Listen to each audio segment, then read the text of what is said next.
Bueno, bienvenidos nuevamente a Medicina y Algo Más podcast y nuevamente tenemos al doctor Santiago Bachi, médico internista e infectólogo y ya muy solicitado en revistas y otros podcasts.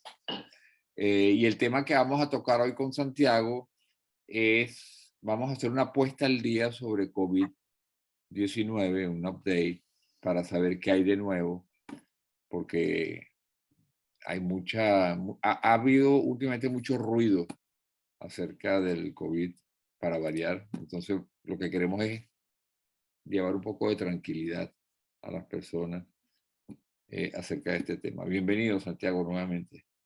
Gracias, Alejandro. Buenas tardes. Bueno, vamos a hablar de tres tópicos. El primero, las vacunas. Entonces, lo primero es, últimamente se ha tomado la determinación de bajar el rango de edad a partir del cual se comienza a vacunar. Por lo menos aquí en los Estados Unidos se está iniciando a vacunar a partir de los 12 años. Antes ya sabíamos que eran 16 años en la Pfizer, 16, 18 en la Moderna, pero ahora a partir de 12 años. ¿Cómo está eso? ¿Y eso se ha generalizado en todo el mundo o eso es algo que solamente se ha hecho acá? Y bueno, tenemos que empezar diciendo que al comienzo de la pandemia se veía que los niños y los preadolescentes se complicaban menos que las personas de más de 50, 60 años. Por lo tanto, si se descubrió una vacuna, esos sectores de mayor riesgo eran los que iban a ser prioritarios. Iban a dejar los niños que igual se enferman, pero se enferman de una forma menos severa en comparación a los más de 60 años. Entonces, no fueron incluidos en los estudios de tercera fase iniciales, ¿no? Algunos de ellos fueron, pero no en masa, ¿no? Una vez que empezaron los países desarrollados a cumplir una vacunación por encima del 50% de estas pacientes, de estos de más de 60 años, bajaron a 50 años, bajaron a 40 años, y ahorita prácticamente están recomendando por encima de los 12, como dijiste, años, ¿no? Estamos hablando de los Estados Unidos, ¿no? Hay otros países como la China que han recomendado que probablemente por encima de 5 años van a empezar a vacunar. Pero la verdad es que no pareciera que hay muchos problemas con la seguridad en los niños, aunque hay algunos reportes de miopericarditis en niños que han puesto algunos pediatras a poner en la balanza el riesgo-beneficio de colocar la vacuna en niños que sufren una enfermedad en teoría menos severa con estas, antes de que se estudien mejor estas alteraciones raras de miopericarditis, que realmente son raras, no son frecuentes, pero esto está en pleno desarrollo.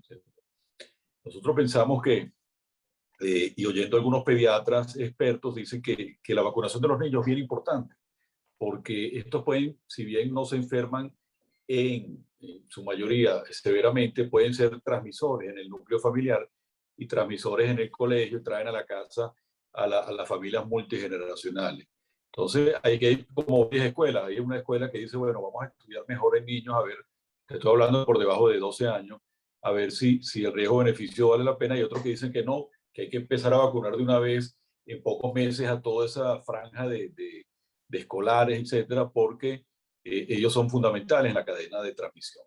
Entonces, dependiendo de la vacuna del país, te repito, tú lo dijiste, en los Estados Unidos pusieron 12 años o más para las vacunas que están utilizando, que son dos RNA mensajeros, Moderna y Pfizer, y la única que están utilizando de dosis única, que es la Johnson Johnson.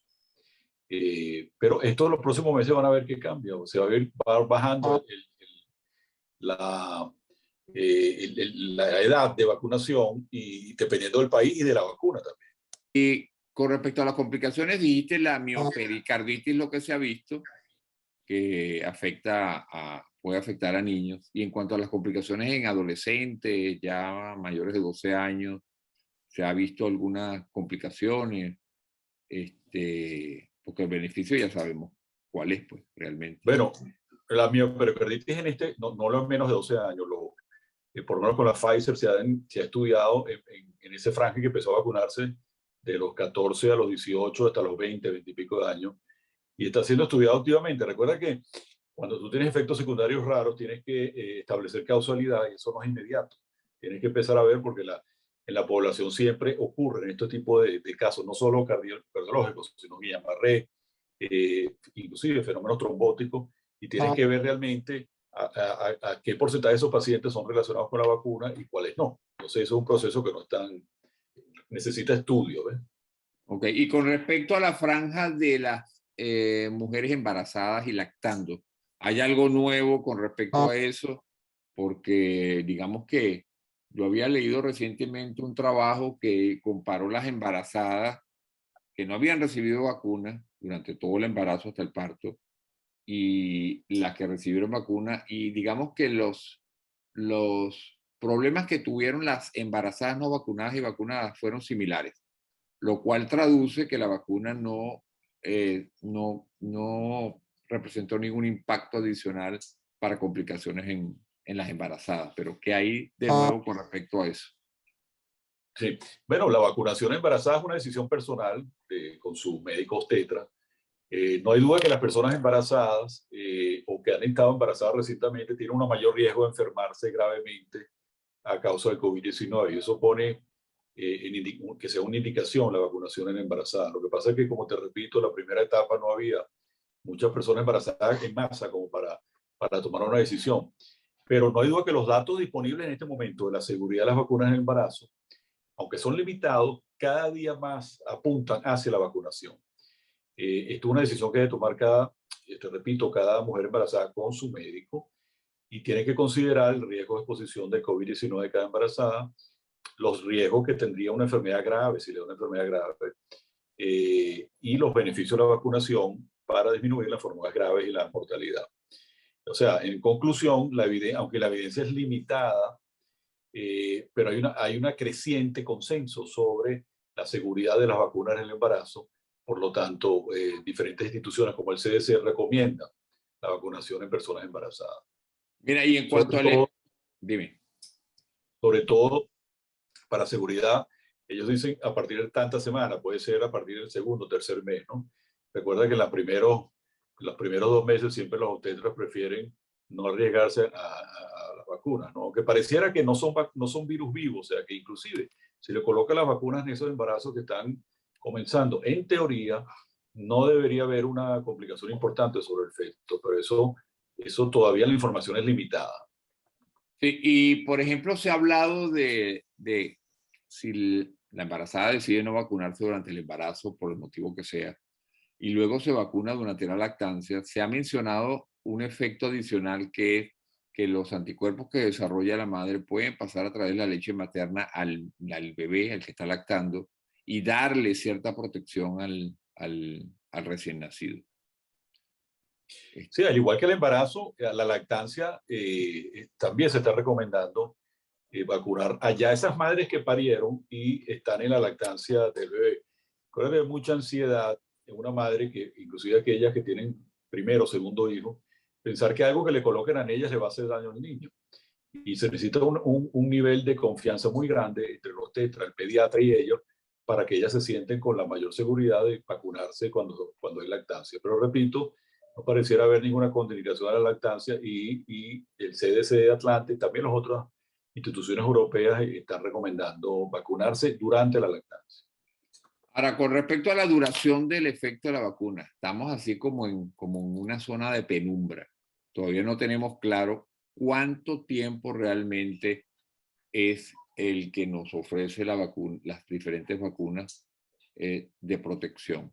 Toda la vida necesitaremos un refuerzo. No vamos a hablar ahorita de variantes, pero digamos, ¿cuál es la protección que nos brinda o nos va a brindar la vacuna? Hasta ahora, ¿qué se sabe? Sí. Bueno, sabemos que la vacunación te protege en un futuro cercano contra, sobre todo, las formas graves de la enfermedad, formas más severas de la enfermedad. Lo que no se sabe, y tú lo acabas de decir, es cuánto tiempo va a durar esta protección. Muchos estudios dicen por lo menos de 3 a 6 meses y de ahí hacia adelante, hay otros que dicen inclusive más de un año, ¿no?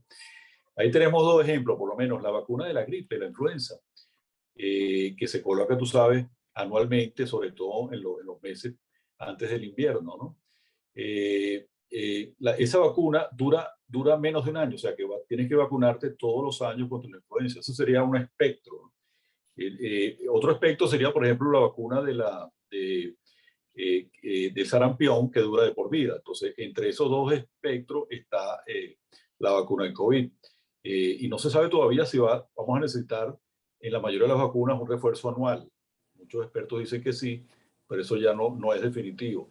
Sobre todo si hay estas variables que, como la influenza, tú sabes que la vacuna de la gripe se va adaptando anualmente a las nuevas cepas de influenza. Bueno, hay que ver cómo se comporta el coronavirus, a ver si también hay que adaptar anualmente o en qué intervalo la vacuna. Eso todavía no está institucionalizado, pero muchos dicen que sí, que probablemente junto con la influenza vamos a tener que vacunarnos contra este coronavirus. Ok, y fíjate, otra situación es lo del el uso de la mascarilla una vez vacunado, ¿no?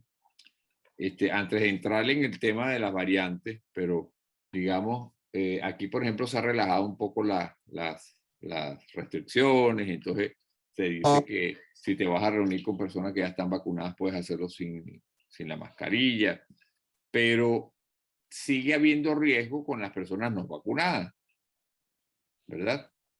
Sí. Ahora, ¿cuál es la situación? Si me reúno con vacunados, puedo hacerlo sin mascarilla. Y si hay no vacunados o la sospecha de que haya no vacunados o voy a un sitio donde no sé quién está vacunado, quién no, debo seguir usando la mascarilla. Esto es una controversia. Recuerdo que la CDC hace 1 o 2 meses y sorprendió a muchos diciendo que aquellos vacunados podían reunirse sin uso de mascarilla, inclusive en espacios cerrados y sin ventilación, etc. Hay muchos expertos que dijeron que esto era como muy prematuro, ¿no? Y yo creo que el tiempo le ha dado la razón a algunos de ellos, porque si tú estás en un ambiente de vacunados, probablemente sí te puedes quitar la mascarilla, y lo que se ha visto, pero si uno está en un ambiente que no sabe quién está vacunado y quién no está vacunado, esta introducción de los variantes, esto está pasando en los Estados Unidos, que más del 80% ahorita es la variante Delta. Si esta variante tiene menor efectividad sobre la vacunación, o sea, la vacunación tiene menor efectividad sobre esta variante, y tú estás en un ambiente cerrado, donde hay circulación de esta variante, probablemente vas a tener una infección post-vacuna, que es lo que se está viendo en muchos, no solo con una, sino con las 3 vacunas y también en otros países, ¿no? Que personas que han estado vacunadas 2 o inclusive 15 días después de la segunda vacuna tienen un COVID sintomático. Lo que se espera es que este COVID sea más leve, que no lleve a una hospitalización y mucho menos a una muerte. Pero como hay una gran porcentaje de vacunados, siempre va a haber alguien que tiene enfermedad severa post vacuna o inclusive que se muera por COVID después de tener la vacunación completa de las 2 dosis. Entonces, esto hay que poner sentido común. Yo creo que cuando se salió el comunicado del CDC de Atlanta, nosotros siempre dijimos, bueno, mira, si tú estás en un ambiente cerrado, que tú no sabes cuál es el estatus de vacunación, la lógica, el sentido común te decía, déjate tu tapaboca. El problema es cuando estás en un restaurante, un ambiente que estás comiendo, tú te vas a retirar el tapaboca y tú no sabes en ese ambiente cómo está circulando una variante, tal vez que sea menos efectiva tu vacunación. Entonces, en esos dos factores, si tú estás, cómo es el estatus de vacunación de los que te rodean y si estás en espacios cerrados o abiertos, recuerda que siempre dijimos que, por ejemplo, una terraza, un restaurante, probablemente el virus que está circulando ahí está mucho más diluido por el viento, eso es teoría, ¿no? Que es un espacio cerrado donde se concentra y no hay ventilación. Entonces, la gran recomendación es, aún estando vacunados con cualquier vacuna, traten de más bien irse del lado de utilizar más el tapaboca cuando ustedes no saben quiénes lo rodean o están en espacios cerrados. Ahora, con respecto a las vacunas, todas siguen siendo, ya sabemos que hay diferencias en la efectividad, pero todas siguen siendo efectivas y seguras, ¿verdad? Sí, recuerda que para ser aprobada por estas instituciones mundiales y regionales, tienen que tener un porcentaje de efectividad que han puesto arbitrariamente por encima del 50%. Eso es para COVID sintomático, pero si tú revisas qué efectividad tienen para enfermedad severa o muerte, es aún superior. O sea, me explico. Si tú tienes una vacuna que tiene una efectividad en los estudios clínicos de fase 3 de 80%, cuando van a revisar cuántos se han hospitalizado y muertos, probablemente sea por encima del 80%. O sea que, y eso es lo que busca la vacunación. Ahora la vacunación es un escudo, es un solo escudo que te protege. Yo a veces digo que es como un paraguas que te protege que te mojes, pero si hay una tempestad muy grande, probablemente te vas a mojar. Entonces tienes que tener varios escudos, y otro escudo aparte de la vacunación es seguir estas protecciones de distanciamiento, no meterse en espacios cerrados, utilización de mascarilla, etcétera, siempre que estés rodeado de personas que tú no sabes. Ahora, si tú estás rodeado de personas que están vacunadas y las conoces y conocen cuál es su comportamiento social de medida de salud pública, todavía hay un pequeño riesgo ahí que inclusive, y te repito, sería recomendable seguir utilizando la mascarilla siempre que estés en espacios cerrados o con personas vacunadas. Pero esto no es una recomendación de salud pública de una institución, sino una opinión personal. Ok, ahora fíjate, con respecto a en la Johnson Johnson específicamente, se hizo mucho ruido el problema de la trombosis. Ya vimos, digamos, en algunas presentaciones, cuando hablan del riesgo de otras cosas que habitualmente la gente, como son los anticonceptivos, viajes largos en avión, etcétera, que son muchísimo, pero con muchísimo más riesgo, que tienen mayor riesgo para trombosis, pero la gente no se preocupa, sigue viajando, se toma sus anticonceptivos sin ni siquiera pensar en eso, pero apenas surgieron algunos pocos casos, se hizo mucho ruido. ¿Qué hay con respecto a la trombosis y la Johnson Johnson? Sí, yo siempre digo cuando hablamos de vacunas que los médicos, tú y yo, no estamos a priori por todas las vacunas detrás de las vacunas, porque acuérdate que nosotros estamos volando un avión mientras lo armamos y hay una vigilancia epidemiológica de los efectos secundarios. Entonces, si surge un efecto secundario y todo, no es que nosotros defendemos a priori, nosotros estamos también viendo si algunas vacunas tienen efectos secundarios importantes. Lo que pasa es que, Alejandro, esta es la primera vez en la historia que se vacunan esta gran cantidad de personas en pocos meses. Entonces, esto es inédito lo que está pasando desde el punto de vista histórico, ¿no? Entonces, por ejemplo, el ejemplo que tú pusiste, Johnson Johnson, después de casi 7 millones de vacunados, empezaron a aparecer varios casos raros y graves, pero graves, ¿no? Que comprometen la vida, pudieran comprometer la vida del paciente, de coágulos de sangre en el cerebro, que se llaman los médicos de trombosis de los senos venosos, que están dentro del cerebro, senos venosos cerebrales, ¿no? Y sobre todo empezaron a ver que tenía plaquetas bajas, trombocitopenia, que es uno de los elementos formes de la sangre, pero todos los casos ocurrían en mujeres más bien jóvenes, menos de 50 años, y los síntomas se presentaban a las 2 semanas.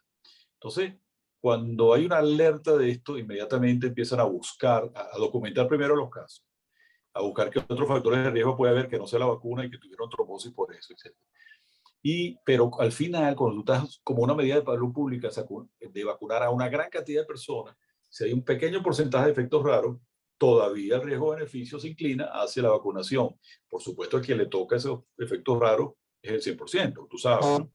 Pero si tú tienes una medida donde vas a salvar vidas, 20, 30, 50,000, 100,000 vidas, y tienes pocos casos de efectos secundarios raros, ahí es cuando el epidemiólogo dice, un momentico, vamos a ver, primero estudiar si esos son directamente relacionados por causalidad de la vacuna, y a ver si nosotros estamos previniendo 50,000 muertes, vamos a ver cuántos problemas nos están dando estos efectos raros. Entonces, esto es una balanza de riesgo-beneficio, y muchas veces las personas no lo ven así. Le dicen, no, si yo tengo chance de 1,5 millón que me dé eso, yo no me vacuno.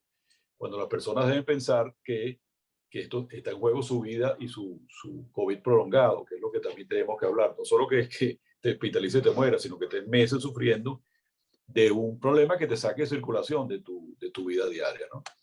Entonces, esos son temas, acuérdate, todos estos temas son controversiales, porque es como ¿te acuerdas aquel periodista que decía acontecimientos en pleno desarrollo? Sí. Ahora, fíjate, el problema es el siguiente. Tú vacunas a 1 millón de personas. Ese millón de personas, aunque no lo hubieras vacunado, si tú lo sigues en el tiempo, en un mes, imagínate que no fueron vacunados. De ese millón, si iban a morir, probablemente, no sé, ponle tú, 10,000, porque les tocaba morirse, pues. Iban a hacer infartos, ACV, accidentes de tránsito, desarrollaban un cáncer que no tenían sintomatología, pero empezó a desarrollarse. Entonces, sigue ese mismo millón y siguen ocurriendo esos 10.000 muertes. Entonces, ¿cómo se tenían que morir? Pues, porque les tocaba, tenían enfermedad de base que no conocían. Entonces, por eso es tan difícil a veces atribuir directamente a la vacuna algo que iba a suceder aunque no me hubiera vacunado. Lo que pasa es que a veces la situación está tan cercana al evento de la vacuna que tiende a relacionarse directamente, y me imagino que de ahí las investigaciones y los seguimientos que hacen estos organismos para llegar a eso, pero digamos que yo lo veo como difícil, pues. O sea, bueno, me imagino que seguirán investigando eso y dependiendo del tipo de patología ellos tendrán que hacer alguna correlación. Entonces, fíjate, la pregunta es, ¿habrá una tercera dosis de la vacuna? Ya una vez hablado todo esto. Bueno, como siguiendo los temas controversiales, ¿no? Terreno desconocido. Aquí hay temas de indicación médica y hay temas éticos. Por ejemplo, si hay una disminución de la cantidad de la inmunidad que tienen las personas que ya se pusieron vacuna. El laboratorio puede decir, bueno, vamos a poner una tercera vacuna para hacer un booster, un refuerzo de eso. Pero por otra parte, las autoridades de salud dicen, un momentico, pero hay gente que no tiene ninguna cobertura. ¿Cómo le vamos a poner una tercera dosis a una persona que ya tiene una protección parcial? Y estamos tratando de proteger no solo, y no solo en países desarrollados, tenemos que pasar también vacunas para los países en desarrollo, porque tú mismo viste que en la India, donde se originó la variante Delta, circuló por todo el mundo. O sea que si no corregimos los problemas de la India, en ese caso, fíjate cómo circuló la variante Delta. Entonces es un tema ético también, bueno, y la FDA dijo un momentico, vamos a estudiar mejor esto, la posibilidad de tercera dosis, no la eliminaron totalmente, pero dijeron, como estamos en pleno desarrollo para vacunar a gran parte de la población, tal vez ese esfuerzo de dar un refuerzo, un booster a los vacunados, me iba a restar impulso a vacunar a los que nunca tuvieron ni siquiera la primera vacuna, ¿no? Eso desde el punto de vista logístico. Desde el punto de vista científico, no hay duda de que si tú tienes una aparición de un virus que es menos efectiva la vacuna, el laboratorio puede moverse y ya esa tecnología de RNA mensajero también se puede adaptar a dar un refuerzo, ¿no? Y eso suena lógico. Lo que pasa es que en salud pública tú tienes que poner todos los factores en la mesa, ¿no? Como lo que te acabo de mencionar. Ahora bien, fíjate, hay múltiples problemas en países. Estábamos hablando antes de iniciar el podcast sobre la vacuna rusa, la Sputnik, que han dado la primera dosis en muchos países, en nuestro país, en Venezuela, donde tú estás, en Argentina, en otros países. Se adoptó, se tomó como parte del esquema de vacunación, se usa la Sputnik. Pero resulta que no hay la segunda dosis. Entonces mi pregunta es, ¿se ha probado la posibilidad de que tú mezcles, o te voy a poner antes de decir eso, por ejemplo, una persona se vacunó en un sitio con Pfizer y resulta que viajó a otro sitio, entonces le faltó la segunda dosis y entonces está preocupada porque no va a regresar en el momento justo para recibir la segunda dosis. Entonces la pregunta es, bueno, me ofrecieron Moderna, la segunda dosis allá, pero me puse la primera Pfizer. Entonces mi pregunta a lo que va es, tú puedes tener un mix de vacunas. Ahorita actualmente, ¿qué se sabe de eso? O sea, si yo me pongo la Pfizer, la primera dosis, me puedo poner la Moderna como segunda, y si tengo la Sputnik, o tiene que haber una compatibilidad de tecnología, o sea, solamente las ARN mensajeros se podrían combinar y las que son de vector viral, entre ellas se podrían comunicar, o puedo combinar una de vector viral con una de ARN mensajero. ¿Qué sabes tú de eso? Tema difícil. Ese es un buen tema porque hasta tiene un acrónimo, o sea, que es mix and match, o sea, mezclar y hacer el match de una con otra. Porque tú podrías hacer un match de misma plataforma tecnológica, o sea, vector con vector. Supongamos que a ti te pusieron la Sputnik y te dicen, no, no hay segunda dosis. Bueno, entonces déjame buscar una. La Johnson y Johnson. O la AstraZeneca. Pero recuerda que aquí también, te repito, hay que poner todo sobre la mesa. Imagínate que tú eres un país Entonces, tu país, tú organizas una campaña de vacunación seria, ordenada, y tú le garantizas las 2 dosis de cada uno, ¿no? Supongo que tú ya tuviste las 2 dosis, tú empiezas a oír en la prensa de que, oye, hay gente que está poniendo un refuerzo. Entonces yo dice, no, yo me quiero poner otra plataforma, la misma plataforma, y me quiero reforzar. Bueno, en los países serios te van a decir que no, porque tú estás registrado en un sistema y volvemos al punto de que tú no te vas a poner una segunda vacuna cuando hay mucha gente que no se ha puesto una primera vacuna, ¿no? Entonces, esto pasa en los países, Alejandro, donde hay poco control, donde hay poca seriedad, donde hay problemas de limitaciones económicas, de limitaciones de vacunas, etcétera. En otras palabras, en los países de mediano y bajo ingreso, como estamos nosotros en Venezuela. ¿Por qué? Porque recuerda que hay que poner los pies sobre la tierra. Venezuela, y así como otros países, ya no es un país de altos ingresos y tiene que conformarse con recibir vacunas de países aliados, por ejemplo, como la China y la Rusia, que es lo que está pasando. Es de que no, en Venezuela no se ha colocado vacuna que no venga de Asia. Entonces, estos países de Asia a veces tienen menos controles, menos, por ejemplo, Rusia prometió villas y castillos a muchísima gente, y no solo está Venezuela en ese pote, sino Argentina también, y de repente dijeron no, que iban a priorizar el consumo interno y esa segunda dosis prometida a Venezuela, Argentina, y no se iba a dar. Entonces empieza Cristo a padecer, a ver cómo ven, cómo hacen las personas, porque no creas que solo porque Venezuela no está poniendo ordenadamente las vacunas, no, es porque Rusia no ha cumplido con lo prometido y con lo pagado que ya le pusieron, ¿entiendes? Y son problemas de producción interna. Vieron después que logísticamente no podían cumplir lo prometido, ¿no? Entonces, te repito, esto sucede en países donde la vacunación, por ejemplo, en países del primer mundo, tú no oyes que faltó la segunda dosis, entonces van a ver cómo suplen la segunda dosis y tal, porque es una cosa que no se oye cuando una vacunación es ordenada, ¿no? Ahora, volviendo a tu pregunta original, eh, eh, no, desde el punto de vista logístico sería buena idea mezclar o mix and match, o sea, mezclar las dosis, porque supongamos que el problema que tiene ahorita los países latinoamericanos, que no viene la segunda dosis de alguna vacuna. Bueno, y me viene la otra, yo puedo completar con esa.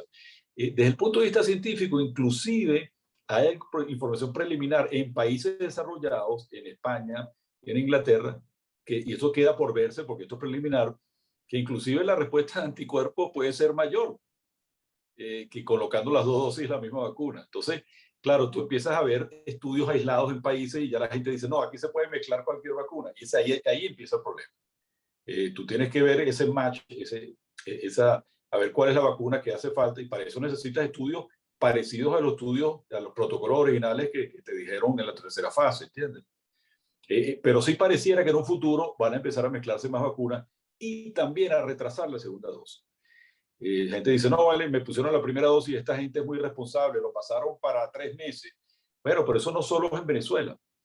En Inglaterra están colocando y citando a la gente, inclusive con RNA mensajero, para 3 meses, porque también hay noticias preliminares de que retrasar una segunda dosis también puede dar un aumento en la producción de anticuerpos. Entonces, todas son cosas que tienen que probarse, tienen que hacerse ensayos clínicos para realmente soportar eso y va a ver cuáles son las combinaciones de pasos. No es que yo a mí me falta una y dice, mira, ¿cuál es la que hay ahí? Ponme la segunda. Tampoco puede ser así, ¿no?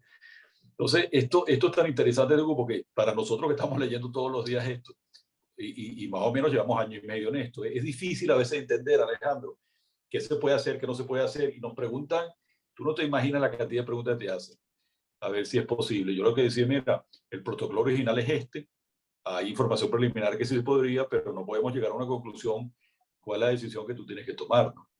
Porque fíjate, Santiago, es que a veces el problema no es que el país sea desordenado, te voy a decir. El país, por motivos que sea, político, de aliados, se puso la vacuna, la Sinovac, la China. Bueno, resulta que va a viajar a un país, va a España y le dicen, no, esa vacuna aquí no la aceptamos. Entonces mi pregunta es, bueno, ¿cómo hago yo para visitar a mi familiar? Tengo que ponerme una vacuna que sea aceptada en España. Entonces, que me vacuno de nuevo con una de las vacunas que España considera que son aceptables para ella. Fíjate qué complejo, ¿no? Porque se supone que si esas vacunas todas, hay un organismo, que por supuesto sabemos todo que que ha caído, pues ha perdido mucha credibilidad, que es la Organización Mundial de la Salud, ¿verdad? Por toda esta cadena de errores en mi opinión personal, errores que ha cometido. Entonces, ellos han aprobado todas las vacunas, pero entonces cada país dice, no, esa la habrá aprobado la Organización Mundial de la Salud, pero a mí no me sirve. Yo no acepto vacunados aquí de eso. Por ejemplo, aquí en Estados Unidos, Sputnik ni hablar. La Sinovac tampoco. En España no la aceptan. Entonces, estamos con otro problema, que a nivel mundial tenemos el mismo virus, pero no tenemos las mismas vacunas aceptadas. Sí, este es otro tema que también podemos hablar largo de esto, porque si tú vas, por ejemplo, vamos a ver Estados Unidos, por supuesto, es de esperar que las vacunas de Rusia y China no las acepten. Bueno, puede ser algo por líos políticos, pero también porque por la efectividad inferior que ellos dirán, etc. Pero en el caso de la Unión Europea, fíjate, la Unión Europea no acepta la Sputnik actualmente. Y todos los pacientes llaman a ver, mire, doctor, yo voy a viajar a visitar a mi hijo en España, pero tengo la rusa. Entonces, ¿qué hago? Porque no me van a dejar entrar con la rusa. Me pongo la china, que acuérdate, las dos sí están aceptadas por la OMS. Y cuando tú vas a revisar por qué no aceptado el Sputnik, se publicó en el Lancet la fase 3 y todo eso, encuentras que ya es un trabajo burocrático, que están visitando las plantas en Rusia, que una planta de Sputnik en Rusia no cumple con los requerimientos de la OMS, etcétera. También la EMA, que es la FDA en Europa, también son muchos países europeos que no quieren ponerse de acuerdo. Entonces, yo le digo a los pacientes, espérate, ¿cuándo vas a viajar? Porque yo pienso que la aprobación de los Sputnik debe está en evaluación técnica, pero no, doctor, que voy a viajar en agosto. Bueno, entonces, ¿qué hacemos? Te repito, no es fácil. Aquí en Venezuela tal vez se puede repetir la vacuna porque no llevan un control, ¿no? Entonces tú podrías ir a un sitio y dices, ¿usted se puso la vacuna? No, yo digo que no, una mentira blanca, y no hay nada en un sistema electrónico que me diga que me la puse. A diferencia de Estados Unidos, si tú llegas a Estados Unidos y dices, no me puse la vacuna, te busca un sistema electrónico. Y si te colocaste la vacuna, no te van a colocar una segunda vacuna, independientemente si tú lo pides porque quieres un refuerzo mayor, ¿no? Entonces estas cosas de viaje son difíciles porque las únicas dos vacunas que tenemos en Venezuela, una sí y una no. Entonces, si tienes la mala suerte que la que te pusiste no se acepta, tienes que esperar o que la acepte la OMS y la EMA, que yo creo que va a pasar en 1 o 2 meses, o correr a tratar de colocarte una segunda dosis de vacuna, simplemente para cumplir el requisito, porque tú te pones a ver, si a ti te dice, bueno, doctor, yo tengo solo una Sputnik y me dijeron que ya no van a poner la segunda dosis de Sputnik. Y una pregunta que siempre hace, bueno, entonces yo necesito ponerme las 2 dosis de la Sinopharm. Y la respuesta no es fácil, porque acuérdate que la efectividad se acerca al 80% con una sola dosis de la Sputnik. Entonces es parecida a las 2 dosis de la Sinopharm. Entonces, además tú le estarías quitando esa vacuna a otra persona que no tiene ninguna protección. Entonces, esto es un tema dinámico que las respuestas no son tan claras, ¿no? Y en el caso de la Johnson & Johnson es una sola vacuna. Ahora, esa sola vacuna podría funcionar como la segunda dosis para una primera dosis de otra vacuna. Porque el Johnson & Johnson no tiene segunda dosis. Entonces, mi pregunta es, siendo vector viral, ¿puede usarse como segunda vacuna para las que son, o las otras de vector viral que no me ofrezcan la segunda dosis? Bueno, ya te dije más o menos el razonamiento. Si tú lo haces en Estados Unidos, no va a pasar. Porque tú no vas a Estados Unidos, ponme la Johnson & Johnson porque por supuesto, si te garantiza la vacuna, te van a poner las 2 dosis de las otras 2 vacunas, aparte de la Johnson & Johnson en Estados Unidos. Pero en Venezuela, esa recomendación no estaría basada en un ensayo clínico, con un protocolo, porque yo por lo menos no lo he leído, pues, eso específico que me estás preguntando. Entonces, la respuesta que uno tiene que decir, mira, la vacunación debe ser lo más ordenada. Y no debe suceder estas cosas, que no aparece la segunda vacuna, no hay, etcétera, ¿no? Ahora, si nosotros vamos a llegar por indicación de estudios clínicos a combinar tal cual vacuna y todo eso, bueno, ya vendrán los ensayos clínicos pero es como prematuro contestar esas preguntas. Si ponte la Johnson & Johnson, si solo te pusieron una Sinopharm y te vas a ir de viaje para Estados Unidos, entonces ponte la Johnson & Johnson de Estados Unidos, porque la Sinopharm, una sola dosis no es suficiente. Esos son Son cosas razonamientos que no deben suceder en un sistema de vacunación de un país serio. Ok. Ahora fíjate, vamos al otro tópico que es infección. Entonces ahí lo primero que vamos a ver es variantes. Y ahorita, primero, bueno, está claro, pero definir qué es una variante de preocupación y qué es una variante de interés. Y luego, ya sabemos que hay la alfa, beta, gamma, epsilon y delta, pero ahorita la que está de moda es la delta. Y ahora tenemos una delta plus. Entonces, mi pregunta es, ¿qué hay de esta variante y de su transmisión, de la enfermedad, si es más grave o no, la mortalidad es mayor o no, y si hay nuevos síntomas asociados a esa variante que no los teníamos con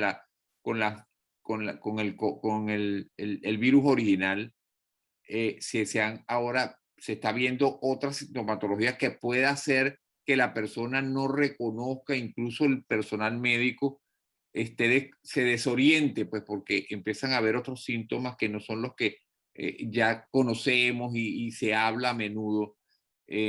Vamos a tocar ese punto. ¿Qué hay de eso? Sí, bueno, esto es una clasificación de las instituciones para tratar de que no toda variante que salga sea el pánico, ¿no? Entonces, las variantes de interés son aquellas variantes que realmente pueden cambiar el juego de la pandemia, ¿no? Que me pueden disminuir la efectividad de las vacunas, que me puede hacer la enfermedad más transmisible, etcétera. Y de ese grupo escogen una con realmente, se está probando que realmente están siendo de preocupación. Por ejemplo, las 4 variantes de preocupación que hay son, acuérdate que ahorita le pusieron letras del alfabeto griego, pero el origen son de Sudáfrica, Reino Unido, de la India y de Brasil. Esas son las 40, pero el gran dolor de cabeza ahorita es la variante Delta, porque como un huracán salió de la India, tomó el Reino Unido y ahorita ya va por el 85% de los casos en Estados Unidos en cuestión de 1 o 2 meses, ¿no? Entonces, es el gran dolor de cabeza de la OMS, de la Organización Mundial de la Salud, es la variante Delta. ¿Por qué?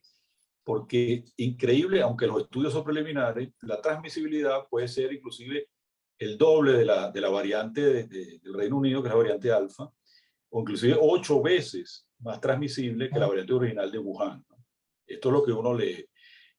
Inclusive, no sé si leíste, la doctora Rochelle del CDC dijo que esta variante Delta era probablemente una de las infecciones respiratorias más transmisibles que ella había visto en su La comparó con el sarampión. Exactamente. Entonces dice, ¿pero por qué? Porque hay un trabajo que dice que la cantidad de virus que tú tienes en tus vías respiratorias superiores puede ser inclusive hasta 1000 veces más que las otras variantes. O sea que tú puedes estar transmitiendo mucho más rápido a más gente alrededor tuyo y todavía queda por ver si eso aumenta las hospitalizaciones y las muertes, que es más difícil evaluar la mortalidad de estas variantes, ¿no? Pero sin duda, y eso lo está ahí, en el mundo real tú lo estás viendo. Estados Unidos estaba ya saliendo de todo, quítense los tapabocas y todo, y con esta variante Delta pusieron freno de mano ahí y echaron para atrás el carro. Y ahorita vas a ver que van a empezar otra vez a decir algunos estados, bueno, póngase mascarillas en espacios cerrados, porque si no, tú no sabes el estatus de la vacunación, etc. O sea, este virus ha demostrado ser totalmente impredecible, y lo que tú al año y medio, hace un año, tú dirías, bueno, dentro de un año vamos a estar bastante fuera. Y fíjate, vino esta variante, el virus se adapta de una forma que te produce que vuelvas para atrás, que esas liberaciones por lo menos el verano en España, los restaurantes en esta, volvieran a ponerse en tela de juicio, ¿no? Y ahorita la declaración de esta doctora Rochelle, tuviste que fue contundente. Vamos a unirnos como país porque esta variante Delta puede darnos muchos problemas. Ahora, con respecto a síntomas, hay nuevos síntomas que antes no teníamos con el virus original u otras variantes. Sí, esto tampoco es definitivo.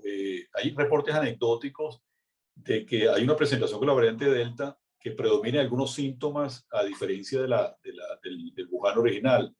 Por ejemplo, lo que es dolor de garganta, síntomas de resfriado común, de nariz, Rinorrea, pues.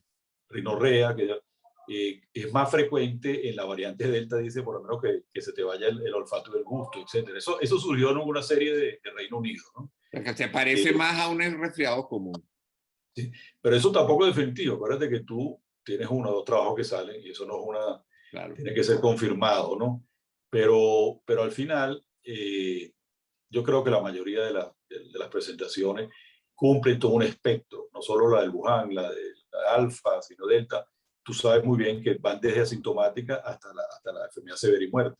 Y ahí tú tienes una gran cantidad. Ahora, si la Delta produce un grupo de síntomas a diferencia de otra, eso habría que estudiarlo mejor después de que salga mucho más serie de la que han salido. ¿Y la vacuna? ¿Qué tan ha perdido efectividad la vacuna para con estas variantes? O sea, ¿está siendo menos efectiva o está igual de efectiva? ¿Esa efectividad varía de vacuna a vacuna? ¿Las ARN mensajeros son más efectivas para cubrir estas variantes que las de vector viral? Sí, sin duda, la mayoría estamos hablando de la variante Delta, la mayoría de las plataformas de vacuna tienen menos efectividad contra la variante Delta. Eso va de un 10 a un 30%, dependiendo de la vacuna, etc. Recuerda que esto también, como, no sé si te hemos dado el concepto de mundo real. La gente dice mundo real. Bueno, pues, antes no era el mundo real, no, antes también era el mundo real, pero era el mundo de los ensayos clínicos de tercera fase, que tú tenías una población controlada, etc. Y después tú tenías que llevar esa vacuna al mundo real de las variantes nuevas, de los diferentes países, gente que se cuida, gente que no se cuida, países que son más estrictos, países menos estrictos, y eso es lo que llama mundo real. Entonces, ese porcentaje de efectividad puede ser diferente al ensayo clínico original que estaba al principio. Pero sin duda, estas variantes nuevas Delta, la mayoría de las vacunas son menos eficaces, pero no significa que no son eficaces. Todavía te prometen esa gran promesa que te estaba diciendo, que por lo menos para la enfermedad, la forma severa, la presentación severa de la enfermedad, todavía estás protegido. Entonces, en ese sentido, uno no tiene que entrar en pánico, porque en teoría, si te da COVID post por una variante nueva de estas de preocupación, bueno, te vería un COVID que lo puedes pasar en tu casa, o si te hospitalizas, sea una hospitalización que no sea grave, etc. Entonces, esta es la gran esperanza, pero te repito, esto todo está en evaluación. Uno espera, los científicos esperan que esta vacuna se comporte de una forma, pero hay que ver cómo se desarrolla el mundo de las variantes, que llegaron a cambiar todo el panorama, Alejandro, de la pandemia. Nosotros pensábamos que esto ya para mediados, en algunos países desarrollados, iba a desaparecer la preocupación y se le iba a olvidar a la gente que hubo una pandemia, y las variantes nos vinieron a recordar que esto no es así. No, un momentico, todavía queda tiempo para lidiar con el coronavirus. Ahora fíjate, para agregar algo más complejidad a esto, fíjate, yo tenía aquí otra pregunta que es, ¿qué se debe hacer para evitar el surgimiento de nuevas cepas o variantes? Entonces, fíjate, se había quedado los expertos que 70% más o menos era el número mágico para que tú tuvieras una inmunidad de rebaño y disminuyeras la presión sobre la replicación del virus y la aparición de nuevas variantes. Pero resulta ahora ser que con la aparición de la Delta y Delta Plus, ese número ahora está más arriba. Ahora se dice que el porcentaje para lograr el número mágico cambió del 70 al 80 y 80 y pico, 85%. O sea que la cosa está más compleja. Antes se decía, bueno, al llegar al 70% ese número mágico vamos a estar más tranquilos, ya es muy poca probabilidad, ya estamos a punto de vencer la pandemia, pero ahora ese número ahora se elevó. Tenemos una nueva meta que es mucho más alta y más difícil de conseguir en muchos países. Pero esto era esperable. Recuerda que los expertos de salud pública dicen que eso depende del RO, la transmisibilidad. Si un virus, cada persona lo pasa 2 a 4, tú necesitas un porcentaje de inmunidad de rebaño. Pero si esto se lo pasa de 1 a 8, como es más transmisible entre uno y otro, probablemente necesite cubrir más población para que esto no suceda, ¿no? Recuerda que las variantes son como las ramas de un árbol. Imagínate el coronavirus creciendo y va sacando ramas. Y las ramas son las variantes. Y estas variantes pueden ir hacia mayor transmisibilidad, o algunas variantes, acuérdate que empiezan a tener menor transmisibilidad, y eso es lo que uno espera que aparezca, o sea, que estas variantes tengan un límite, que se llegue a un límite y más bien empiecen a haber variantes que es menos transmisible y vaya bajando y no sucedan estas cosas. Pero estas ramas del árbol, implican que la transmisión es más, hay mayor difusión en la sociedad. Pero una sociedad que no está vacunada y que no sigue la norma de salud pública, por supuesto, estas variantes van a ser tragos, como fuego de pradera, ¿entiendes?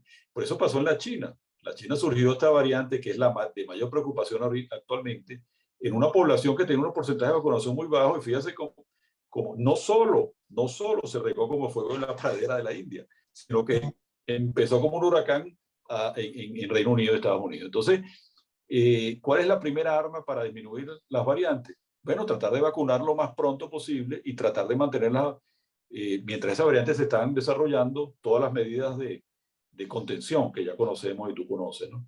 Pero lo fundamental, por eso tú dices, mira, para evitar que esto suceda, vamos a tratar de que la variante consiga una población vacunada en su mayor porcentaje. De manera que no se disemine, o sea, no darle tiempo que la variante empiece a hacer estragos en la sociedad porque está vacunada. Ah, pero surge el hecho de que la aparición de esta variante va a meter presión al hecho de que se va a necesitar una tercera vacuna, un refuerzo que dé cobertura a estas variantes. Claro, uno podría esperar que de tanta mutación ese virus vaya más bien degenerando, pero eso no pasa con el de la influenza. O sea, tú no logras que aunque tenga muchísimas, se vaya sumando más errores en la transcripción en ese virus. Llega un momento que tú digas, bueno, ese virus llega y va a llegar un momento en que a lo mejor no va a tener el potencial de virulencia que tenía el anterior, pero eso no es garantía. O sea, puede ser, de hecho, muchas variantes probablemente son menos virulentas y producen menos enfermedades, hasta se transmiten menos, pero siempre va a haber, por razones del azar, la posibilidad de que surja siempre una variante que sea mucho más virulenta, que se transmite más rápido, que produzca enfermedad más grave, ¿no? O sea, eso no es una garantía. Entonces el hecho es que en la medida que vacunemos más gente, ¿verdad? Apuremos el proceso de vacunación, eso será, digamos, una de las medidas para nosotros lograr contener y mantener, como tú dijiste, las medidas de distanciamiento, mascarilla, para que también se evite que haya más cantidad de personas que capturen el virus y que ese virus empiece a replicarse y haya más riesgo para mutar. Entonces, fíjate, una cosa importante es, por ejemplo, tú dices, buena noticia, en el estado tal se consiguió 70% de los vacunados. Pero si tú te vas y desglosas el estado en condados, te das cuenta que eso no se adapta a la verdad. Porque el 70% es un número que es como una suma, pues, total. Pero cuando te vas a cada condado, entonces tú tienes que uno tiene 30%, el otro tiene 40%, a lo mejor tiene uno que tiene 70%. Entonces, eso trae un problema adicional que en esa muestra total, tú puedes decir, en los Estados Unidos logramos el 70%, en Inglaterra logra, ok, un momentico, pero vamos a desglosar el país. Entonces te das cuenta que en las ciudades, diferentes ciudades, es diferente el porcentaje. Entonces ahí también está un problema adicional. Sí, sin duda, sin duda. Cada estado, fíjate, los estados del sur, donde hubo menos vacunación, ya las autoridades están esperando que va a haber un surgimiento mayor de casos. Pero fíjate que una de las cosas que podemos concluir de que esto se suponía que la vacunación iba a proteger, pero ahorita se está viendo en el mundo real. Los estados que tienen al mayor porcentaje de vacunación, tú ves que la curva es menos empinada hacia arriba. O sea que la vacunación sí protege contra la infección sintomática, contra los ingresos en los hospitales y también contra la mortalidad. Y esto es una cosa que ya se está viendo no solo en los Estados Unidos, en todos los países que llevan, en Israel, en Reino Unido, inclusive en Brasil, en Uruguay, en Chile. Todo eso se está viendo que esto es una realidad, pues ya no es una especulación. Porque ahora fíjate, se dice que las vacunas que usan en la tecnología de ARN mensajero son las que más rápidamente podrían pudieran Cárcel. hacer una tercera dosis que protegiera contra estas variantes, no así con las que usan vector viral, que es mucho más lento el proceso, ¿no? Es así.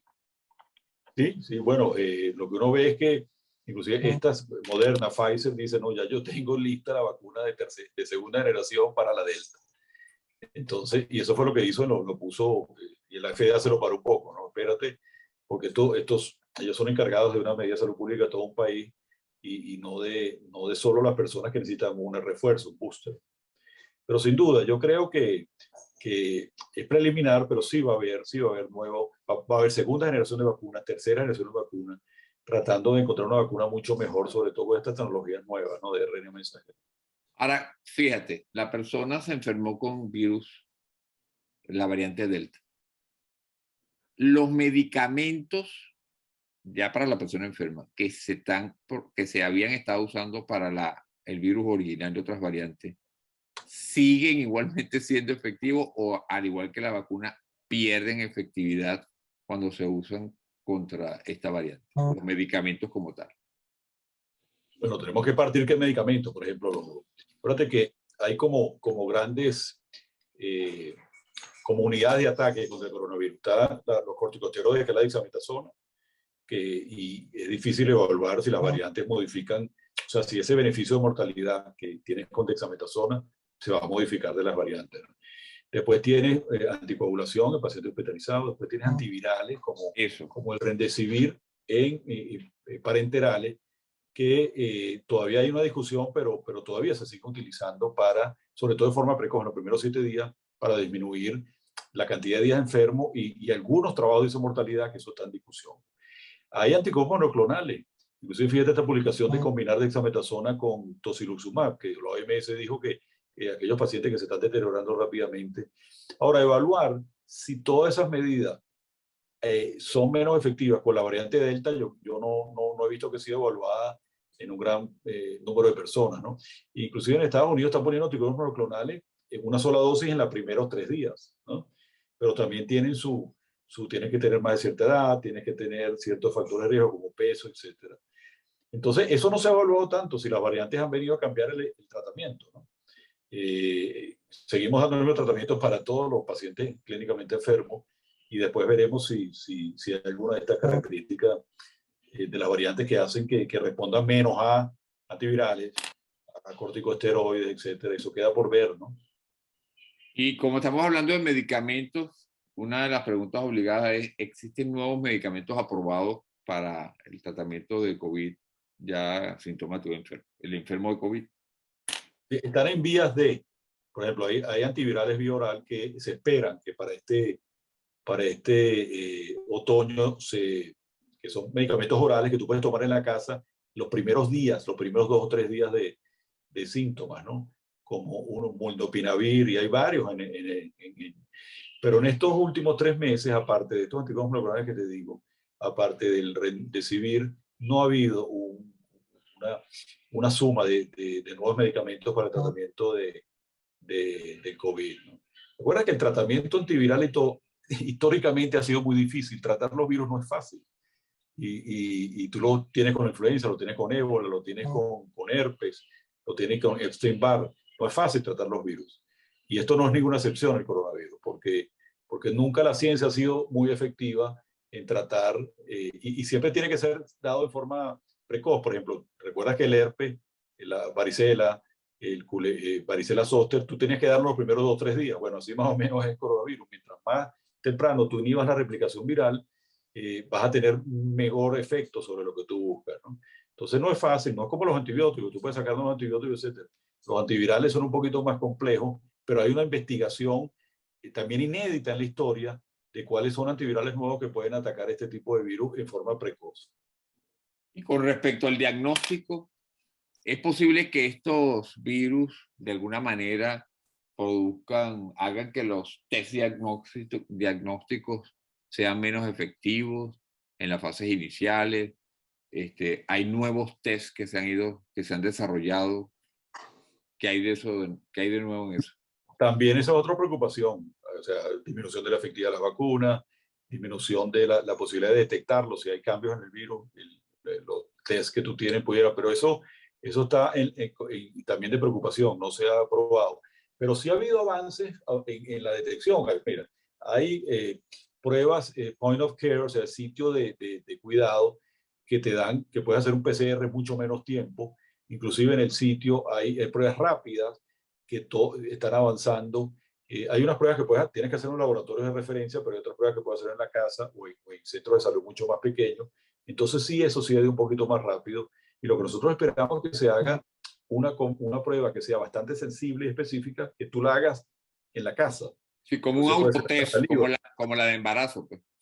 Exacto, que puede ser la saliva y todo, pero que sea bastante sensible y específica, de manera que tú, si eres positivo, realmente tú te aíslas y ahí tú disminuyes de alguna forma la transmisión en tu familia y en la comunidad.